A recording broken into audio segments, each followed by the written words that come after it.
bonjour à toute la communauté. Vous êtes de plus nombreux à me suivre et je vous en remercie. Pour rappel, je suis médecin psychiatre engagé sur la reconstruction psychique des personnes qui ont été ancestralement concernées par l'esclavage et la colonisation.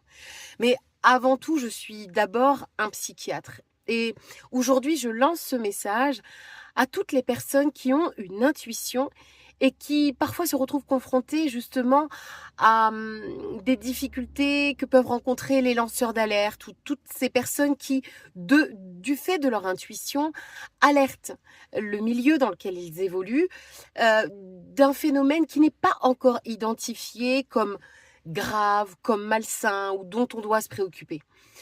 Je veux lancer un message à toutes ces personnes. Suivez votre intuition. Accrochez-vous à cette intuition coûte que coûte. Osez faire entendre votre voix.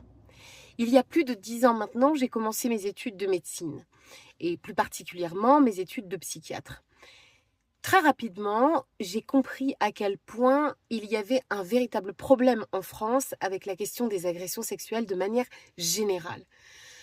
Ces agressions étaient sous-détectées, mal prises en charge et surtout très mal reconnues par la justice.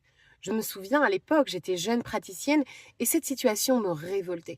Cela me révoltait aussi parce que je trouve qu'il y avait un réel manque de considération de la part même de mes confrères dans la profession vis-à-vis des souffrances que pouvaient présenter certains patients et qui expliquaient leur situation du présent.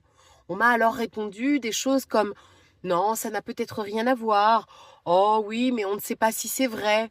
Oh, après tout, on ne peut pas se prononcer. » Vous voyez, ça restait toujours très flou.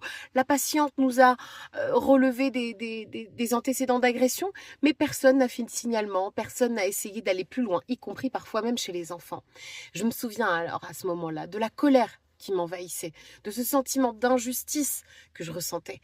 Et personne autour de moi ne semblait trouver ça révoltant. Au contraire, on m'a même dit à l'époque que j'étais hystérique. Et oui, parce que une femme révoltée, malheureusement, c'est encore trop souvent une femme hystérique. Les mêmes comportements chez un homme vont être valorisés. C'est un homme engagé, c'est un combattant, c'est un révolutionnaire. Voilà. Aujourd'hui, je vous le dis, plus de 10 ans plus tard, eh bien, il y a eu l'affaire MeToo. Et enfin, aujourd'hui, les choses évoluent dans le milieu judiciaire, dans le milieu sanitaire et peut-être encore un peu dans le milieu psychiatrique. Mais il nous reste beaucoup de chemin à faire.